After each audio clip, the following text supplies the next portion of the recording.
என்னத்த நீங்க இதெல்லாம் உடனே பார்க்கணும் அத்தை. ஏய் கால் வலியா இருந்தா என்கிட்ட சொல்றது இல்லையா? நான் எதுக்கு இருக்கேன் இந்த வீட்ல? எத்தனை தடவை ஓடி வந்து எனக்கு ஹெல்ப் பண்ணிருக்கீங்க. கால் காமிங்க. எந்த கால்? ஒண்ணும் இல்லம்மா. சரி கால் காமிங்க. கடவுளே, நீ முதல்ல எழுந்திரிமா. காலை விடுமா, எழுந்திரிமா. நீங்க சும்மா இருங்க அத்தை. எங்க அம்மாக்கு ஏதாவது ஒண்ணுனா நான் வந்து பார்க்க மாட்டேனா?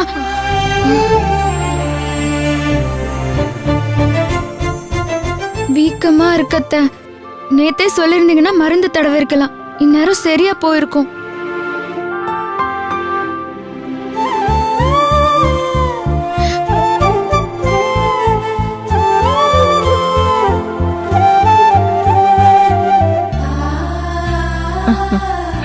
கொஞ்சம் இருங்க, நான் வரேன். ஐயோ அத்தை